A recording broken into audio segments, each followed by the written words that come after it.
नमस्ते जी। आज का विषय है ईशावास्योपनिषद के प्रथम मंत्र का तीसरा सूत्र। पहले दो सूत्र हमने समझे कि सारे संसार पर ईश्वर का शासन है, सर्व ईशन है ब्रह्म, ब्रह्म शासन से परे कोई नहीं। दूसरा सूत्र हमने समझा कि अस्थाई का आधार है स्थाई, अस्थाई का स्थाई के लिए समर्पण होना चाहिए, न कि स्थाई को अस्थाई के लिए उपयोगित होना चाहिए। आज तीसरा सूत्र ले लेते हैं। त्रिएषणा त्याग ही भोग है।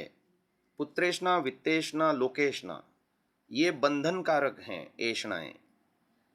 अब इसका विवेक व्यक्ति को न होने से व्यक्ति अपने जीवन को अधिकांश दुखी, क्लेशित और बंधनों में सतत अपने आप को बांध रहा है, अविद्याग्रस्त होता जा रहा है। वस्तुतः भोग व्यक्ति वही करता है जिसने तीनों ऐष्णाओं का त्याग किया है। जो ऐष्णाओं से ग्रस्त है वो भोग भी नहीं कर पाता ठीक से। ये सब कुछ ईश्वर का है, ये बात समझ में नहीं आती। अच्छा चलो, थोड़ा सा हम आप गृहस्थ आश्रम में हैं यदि, तो आपके लिए एक छोटा सा सूत्र देते हैं कि कैसे हम इन ऐष्णाओं से रहित हो जाएं। व्यक्ति जब सर्व ईशन है ब्रह्म स्वीकार करता है तो ये जीवन ईश्वर का दिया हुआ मानता है। ये इसमें जितने भी सगे संबंधी मिले हैं सब ईश्वर की कृपा से मिले हुए मानता है। जितने भी जीवन में धन, संपत्ति, यश, कीर्ति, ऐश्वर्य मिला है उसका सबका स्वामी ईश्वर को मानता है। तो फिर इस संसार में कर्तव्य भावना से जीने की चेष्टा करता है। और जब ये नहीं मानता, स्वस्वामी संबंध बना हुआ है, अपनी योग्यताओं के साथ भी, अपने शरीर के साथ भी, अपनी बुद्धि के साथ भी, अपने पुरुषार्थ के साथ भी, और अपने जो है सगे संबंधियों के साथ भी, और कमाए हुए धनादि पदार्थों के साथ भी, जब स्वस्वामी संबंध बना हुआ है तो फिर ईश्वर का महत्व छूट जाता है, खुद स्वामी बन जाता है। और जब खुद स्वामी बन जाता है तो दुखी ही दुख जीवन में हर कहीं से बटोरता है। होना क्या चाहिए? जैसे आपकी एक संतान है, कल्पना करो, ईश्वर ने मेरे आंगन में एक पवित्र आत्मा दी है, मुझे उसे संस्कारित और उसके जीवन को पवित्र करने के लिए, तो कर्तव्य भावना से उसका पालन पोषण करना, उसकी जीवन की आवश्यकताओं को जुटा करके उसको देना और उसे सुसंस्कारित करके राष्ट्र के लिए एक उत्तम नागरिक पैदा करके देना मेरा कर्तव्य है और वो ईश्वर ने मुझे दिया है। ऐसा मान करके जब व्यक्ति संतान का पालन पोषण और संस्कारित करेगा तो उसके संतान के प्रति आसक्ति नहीं बनेगी। एक पवित्र कर्तव्य मैं कर रहा हूं, इस भावना से वो उस काम को करेगा तो फिर उसका हर कार्य उसको बंधन मुक्त कराने वाला होगा। जीवन में हर कहीं ये हम देख सकते हैं। आप किसी संस्था के न्यासी हैं, न्यास के न्यासी हैं, यदि आप स्वस्वामी संबंध बना लेते हैं तो न्यास का अपनी ऐष्णा चमकाने के लिए, अपने व्यक्तिगत जो है स्वार्थ पूरे करने के लिए, अपना व्यक्तिगत अधिकार जमाने के लिए आप दुरुपयोग करेंगे। और जब आप उस न्यास में, ट्रस्ट में कर्तव्य भावना से रहेंगे, भाई मालिक तो इसका कोई नहीं, ये तो सामाजिक संस्था है, मैं तो इसका सेवक हूँ, न्यासी हूँ, न्यासी का मतलब सेवक हूँ, और मुझे तो कर्तव्य करना है अपना, तो कर्तव्य की भावना से करेगा, वो बंधेगा नहीं, आसक्त नहीं होगा। आसक्त नहीं होगा, कभी भी उसको छोड़ने में उसको दुख नहीं होगा। वो हमेशा धर्म पथ पर ही चलेगा और औरों को चलने की प्रेरणा देगा और तदनुकूल व्यवहार करेगा और उसके व्यवहार सिद्ध भी होंगे। लेकिन नहीं, व्यक्ति उसके साथ बंध जाता है। ऐष्णाओं से युक्त होना ही बंधना है। पुत्र मेरे आज्ञानुसार चले, ये मेरा पुत्र है, मेरे अनुसार सोचे, मेरे अनुसार बोले, मेरे अनुसार करे। ये मेरी पत्नी है, मेरे अनुसार सोचे, मेरे अनुसार बोले, मेरे अनुसार करे। ये मेरा पति है, मैं जैसा सोचती हूँ वैसा ये सोचे, मैं जैसा चाहती हूँ वैसा ही ये बोले और करे। ये सारी की सारी आसक्ति है, ये सारा का सारा। अच्छा, ये आसक्ति आगे चल करके सन्यासी, वानप्रस्थी, विरक्त, त्यागी पुरुषों में भी देखी जाती है।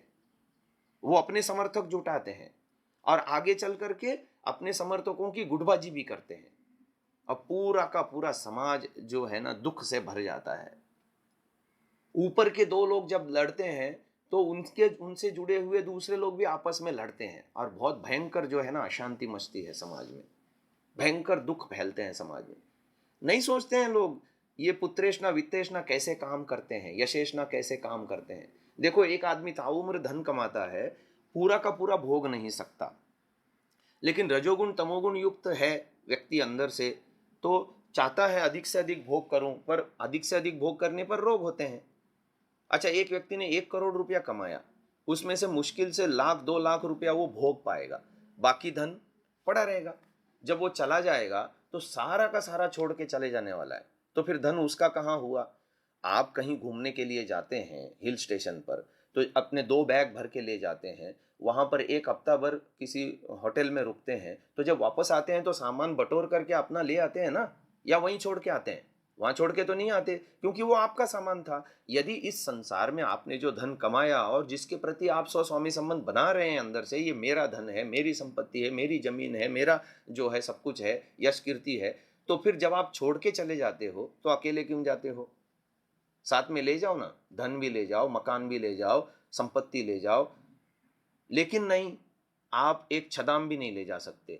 जितना आपने भोगा, अच्छा भोगा, भोग सु भी होता है, कु भी होता है। यदि आपने वित्तेषणा अंदर से बना रखी है, भोग के लिए खुद उपयोगित हो रहे हैं, तो आप भोग भी कहाँ रहे हैं। डॉक्टर आपको मना करता है, ये मत खाओ, ये मत खाओ, ये मत खाओ। जिस धन को कमाने के लिए रात दिन आपने एक किया, अपनी स्वयं की चैतन्यता उपयोगित कर ली, न स्वास्थ्य का ध्यान रखा, न व्यायाम का ध्यान रखा, न दिनचर्या का ध्यान रखा, न खान पान का ध्यान रखा, समय पे खाया नहीं, तो परिणाम क्या हुआ, आप रोगी हो गए। जो कमाया हुआ धन भी आप भोग नहीं सकते, ये स्थिति में आप आ गए, तो कमाया क्या आपने। तो ये समझ में नहीं आता व्यक्ति को। अब आगे चलो, एक व्यक्ति ने धन कमाया, उसका 20% भी वो पूरा पूरा भोग नहीं पाता, 80% उसने छोड़ के जाना है। और यदि कमाने के लिए खुद उपयोगित हो चुका है, तो वो उस कमाए हुए धन का भोग भी जो है दान तो करेगा नहीं, क्योंकि उसने लोभी प्रवृत्ति के कारण अत्यंत स्वार्थी बन चुका है। और ये जीवात्मा अल्पज्य होने से उस स्वार्थ से ऊपर उठना उसके लिए मुश्किल हो जाता है, उसका सामर्थ्य ही अल्प है। उसने अपने अंदर में कचरा इतना भर रखा है और स्वस्वामी संबंध इतना गाढ़ा हो चुका है, अब वो धन उससे छूटता नहीं, देते नहीं बनता। आप देखिए, सास बहू में देखिए, सास ने जो धन इकट्ठा करके रखा है, बहू को देख के खुश नहीं है। आप देखिए, सब दूर ऐसा होता है। अब इसके कारण से अब जो धन उसने बटोरा, इकट्ठा किया, स्वार्थी बना, तो कंजूस भी बना। अच्छे कामों में देने की उसकी प्रवृत्ति नहीं होती। रजोगुण तमोगुण अंदर भरा है, तो उल्टे कामों में जरूर दान देगा। आप यदि फिल्मी हीरोइन को ला करके वहां पर एक कार्यक्रम रखो, उसमें प्रचुर दान देगा, मेरा नाम होना चाहिए, वहां भी यशेषणा काम करती है, लेकिन अच्छे कामों में वो दान नहीं देगा, उसकी प्रवृत्ति ही नहीं होगी। अब आप देखो, आपने जो दान दिया वो फ्यूचर इन्वेस्टमेंट है, आपने जो भोग किया वो आपका अपना है, शेष आप जितना भी है आपका, वो आपका है ही नहीं, न जीते जी न मरने के पीछे। आप अपना सारा का सारा, ये दुनिया भर के नेता लोग घपला करते हैं, घोटाला करते हैं, स्विस बैंकों में जमा करते हैं। वो जो है दूसरे देश के लोग, और वो बैंकें अमीर हो गई उनसे, उनके धन से, तो उनका कहाँ है। वो सोचता है वो मेरा धन है, पर वो उसका है ही नहीं, जीते जी भी नहीं, मरने के पीछे भी नहीं। ये विवेक व्यक्ति को समझ में नहीं आता। धन तो है पहिएवत सबके लिए, बहता दूसरे तीसरे के लिए, तो समझो इसको और त्याग करो। आदमी समझता नहीं इस चीज को। यशेषणा पुत्रेषणा वित्तेषणा जहां कहीं भी जीवन में है, दुखी करेगी। आदमी मान सम्मान के लिए जीता है, जीना चाहिए उसको पवित्रता के लिए, अपने अंदर के ज्ञान विज्ञान की वृद्धि के लिए।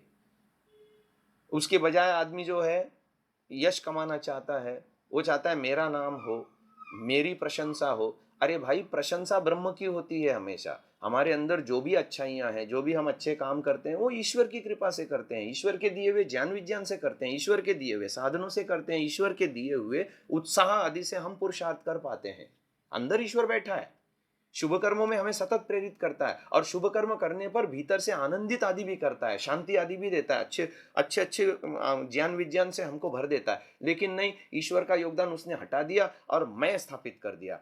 मेरा ज्ञान विज्ञान, मेरी बुद्धि, मेरा बल, मेरे साधन, मेरा सामर्थ्य, और उसके कारण से तीनों ऐष्णाओं में फंस गया, दुखी हो रहा है, औरों को दुखी कर रहा है, हर समय हर पल यशेषणाओं से आदमी बंधता है, भोग भी ठीक से नहीं कर पाता। आदमी इस बात को समझ ले कि पुत्रेष्णा त्याग देने से, वित्तेष्णा त्याग देने से, यशेष्णा त्याग देने से आदमी ब्रह्ममय हो जाएगा, बांधने वाले कर्म उसके छुड़ाने वाले हो जाएंगे। इस विषय के दूसरे पहलुओं पर फिर कभी चर्चा करेंगे। आज के लिए इतना ही। ओम शम।